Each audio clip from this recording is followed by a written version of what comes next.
Friends, आज का हम वीडियो लेके आए हमारे वॉचलिस्ट स्टॉक्स जो फॉल्स ब्रेकआउट हुए हैं उसके लिए हम अपना अपडेट लेके आए हैं। तो सबसे पहला स्टॉक्स है यहाँ पे पीपीएपी ऑटोमोटिव्स। ये पीपीएपी ऑटोमोटिव्स है। ये स्टॉक जब ये वाला ब्रेकआउट हुआ था तब हमने हमारे वॉच लिस्ट में दिया था। अगर आप हमारा वॉच लिस्ट रेगुलर और डेली देखते हो तो आपको पता होगा इसने हमारे वॉच लिस्ट में शामिल होने के बाद ये ब्रेकआउट लेवल करने के बाद 15% अराउंड अपसाइड देखने को मिली थी। बट उसके बाद क्या हुआ कि पूरा का पूरा जो वीकली कैंडल है उसने वो वाइप आउट कर दिया with a big selling volume. Okay, now it is consolidating around this level. So ये हम बोल सकते हैं कि 15% रिटर्न देने के बाद ये अभी एक फॉल्स ब्रेकआउट हम बोल सकते हैं। ओके, तो जब तक अभी ये वापिस ये लेवल से ऊपर नहीं चढ़ता है, ऊपर जाता नहीं है, तब तक हम इसको हमारे वॉच लिस्ट से बाहर रखते हैं। जिसने भी अभी भी होल्ड रखा है 15% रिटर्न के बाद भी, वो लोग ये लेवल जो है 280 ये स्टॉप लॉस रख के आप उसको ट्रेलिंग स्टॉप लॉस या स्टॉप लॉस रख के आप उसको होल्ड करके निकल सकते हो। अगर long term to short term बात करोगे तो ये 268 का लेवल रखे आप, ये स्ट्रॉन्ग सपोर्ट बन सकता है और आप इसको रख सकते हो। लेकिन एज सच मेरा जो ब्रेकआउट है, जो मेरी कंडीशन है ब्रेकआउट की, उसके बाद 15% रिटर्न देने के बाद ये फॉल्स ब्रेकआउट हो गया, तो अभी मेरा इसमें कोई वॉच लिस्ट में इसको रखने का कोई मतलब नहीं है। ओके, तो first stock is PPAP auto. The second stock is Prakash Pipes. Okay, Prakash Pipes भी सेम स्टॉक्स हमने यहाँ पे ब्रेकआउट पे दिया था, ये वॉच लिस्ट में रखा हुआ था हमने, ये वाली वॉच लिस्ट के में। उसके बाद देखो ये पूरी की पूरी कैंडल यहाँ से रिवर्स आ गई, आप अगर देख सकते हो ये पूरा। सो ये स्टॉक ने भी पॉजिटिव साइड यहाँ पे ऊपर अपसाइड यहाँ पे दी थी, ये वाली ये कैंडल आप देख सकते हो, दिस वन 5 to 6% की, but then after it is rejected. तो ये स्टॉक ने भी अभी फॉल्स ब्रेकआउट दिया है। तो ये स्टॉक भी नाउ इट इज सस्टेनिंग और trying to sustain this level. तो जिसने भी अभी लिया है या होल्ड रखा है वो 249 का स्टॉप लॉस रख के इसको होल्ड रख सकते हैं। लेकिन एज सच नाउ मेरी जब भी ब्रेकआउट फेल हो गया तो मैं अभी उसको वॉच लिस्ट में से निकाल देता हूं। तो ये अभी मेरे वॉच लिस्ट में नहीं है। ये दोनों जो ब्रेकआउट के वॉल्यूम है ये वाले, वो बहुत ही हाई वॉल्यूम है। पॉसिबल है कि ये शॉर्ट टू मीडियम टर्म में फिर से उसको अपसाइड देने की कोशिश करे। Okay, such volume never came here from 2023। तो ये पॉसिबल है कि आगे जा सकता है। ओके, तो ये दो स्टॉक जो टोटली फॉल्स ब्रेकआउट हो गए, ये हमारे लॉस ट्रेड है। Now we are talking about the positive और बुलिश ट्रेड। तो सबसे पहले है काबरा एक्सट्रूजन। काबरा एक्सट्रूजन को हमने जब ये वॉच लिस्ट में रखा, उसके बाद देखो यहाँ पे ये वाले ब्रेकआउट के बाद रखा, उसके बाद ये स्टॉक ने आप देख सकते हो ऐसा रिटर्न दिया है। चेक दिस, 255 टू ये 400 तक गया, 255 लेवल ये वाला। यहां से ब्रेकआउट के बाद ये 2 वीक कंटिन्यूसली इसने अपसाइड दिखाई है। ओके, हमारा अगर आप कैंडल बात करो स्मार्ट मनी वाला, दिस वन, तो स्मार्ट मनी कैंडल में आप अगर काबरा एक्सट्रूजन डालोगे तो आपको पता चल जाएगा कि इसमें कैसा स्मार्ट मनी एक्यूमुलेशन हो रहा है। Check this.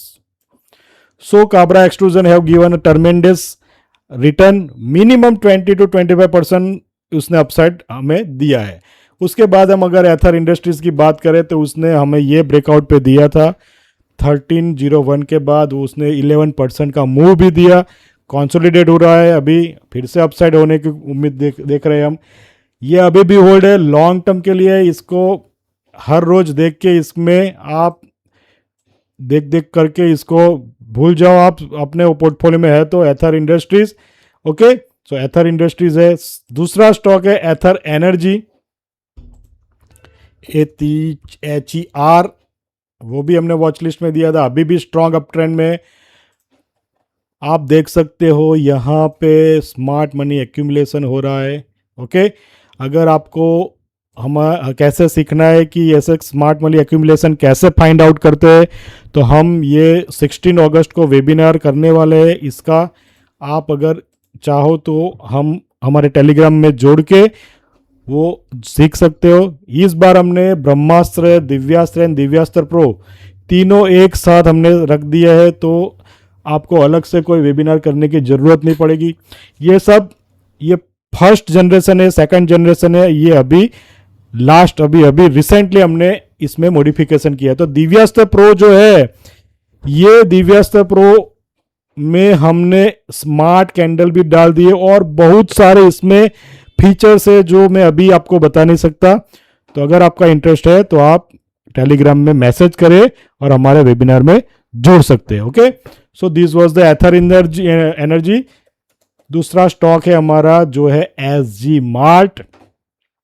SG मार्ट भी अभी भी स्ट्रॉन्ग अप ट्रेंड में। SG मार्ट हमने सबसे पहले ये वाले ब्रेकआउट पे दिया था, उसके बाद हमने बोला था कि ये लेवल अगर क्रॉस करता है तो उसके बाद इसके ऊपर जाने के चांसेस ज़्यादा है, और इसने ब्रेकआउट करके ये अभी आपको देखो तो 6-7% के ऊपर चल रहा है। लेकिन इसको भी आपको लॉन्ग टर्म व्यू के हिसाब से ही आपके वॉच लिस्ट में रखना है। ओके, सेकंड स्टॉक है डायनेमिक केबल्स। अगर आप बात करो डायनेमिक केबल्स की, तो डायनेमिक केबल्स ने अभी यहाँ पे ये ब्रेकआउट दे दिया था, ये वाला। उसके बाद यहाँ पे अपसाइड 2-3% के देके अभी फॉल्स ब्रेकआउट हो गया है। तो डायनेमिक केबल अभी हमारा फॉल्स ब्रेकआउट स्टॉक है, क्योंकि इसने हमारा ब्रेकआउट सस्टेन नहीं किया है। ओके, सो ये हम इसको नेगेटिव ट्रेड हम बोलेंगे। ओके, उसके बाद है Amagi India.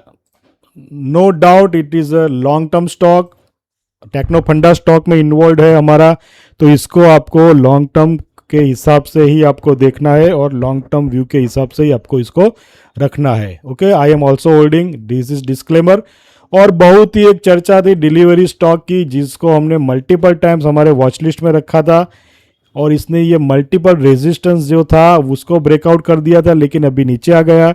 Breakout has been rejected, सो ये हमारा फॉल्स ब्रेकआउट हो गया। जब तक अभी ये यहाँ से ऊपर नहीं जाएगा ऐसे, तब तक हम इसको अभी देखेंगे नहीं। तो इसको भी हमने हमारे वॉच लिस्ट में से निकालने की सोची है। ओके, तो डिलीवरी। उसके बाद आपको द लीला स्टॉक बोल रहे हो।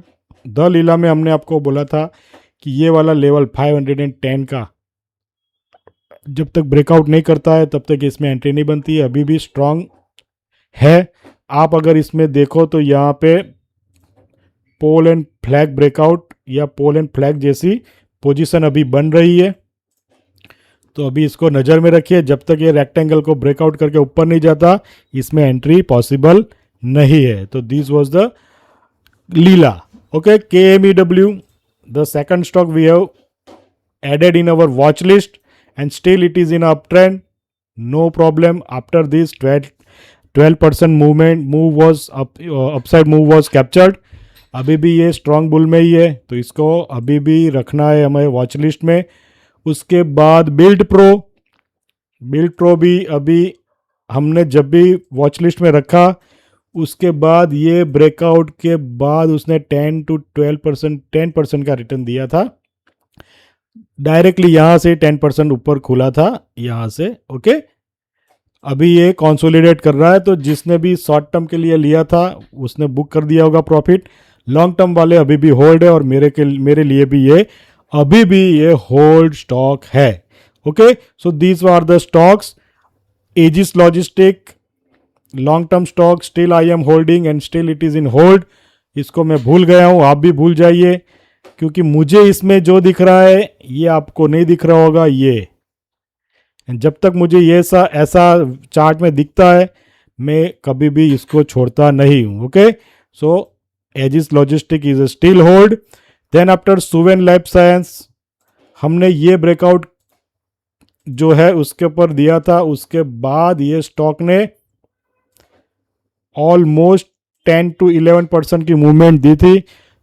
तो उसके बाद अभी ये कंसोलिडेट होकर नीचे आ रहा है। अगर रीटेस्ट करता है यहाँ पे और वापस आ जाता है तो फिर से ये बाइंग अपॉर्चुनिटी हमें बोल सकते हैं। Okay, so these are the our bullish stock and failed breakout stock we have discussed. Okay, तो आपको आपके हिसाब से आपके फाइनेंशियल एडवाइजर की सलाह लेके आपको कभी भी कोई भी स्टॉक में निवेश करना है। अगर आपको लगे कि ये स्टॉक ऊपर जा रहा है तो उसको ट्रेल करते रहिए। अगर आपको लगे ये स्टॉक नीचे जा रहा है तो आपका रिस्क रिवॉर्ड अगर फेवरेबल नहीं है तो आपको उसमें से इमीडिएटली एग्जिट हो जाना है without waiting any update. Okay, हम यहाँ पे रेगुलरली हमारे स्टॉक्स के अपडेट ले देते रहेंगे, लेकिन अगर आपका रिस्क रिवॉर्ड आपको फेवरेबल नहीं है you have to exit immediately. No bothering about holding और एनीथिंग। ओके, सो ये सब स्टॉक हमने अभी आपको डिस्कस किया जो हमने लास्ट 2-3-4 मंथ्स में हमने आपको हमारे वॉच लिस्ट में इसको ऐड किया था। Okay, it was not a buy and sell recommendation, this was just an educational video. So if you want such type of video every day, just subscribe our channel, like, comment and comment any of your stocks so that we can discuss in our next video. Okay everyone, thank you very much. Happy trading. Goodbye. Jai Hind.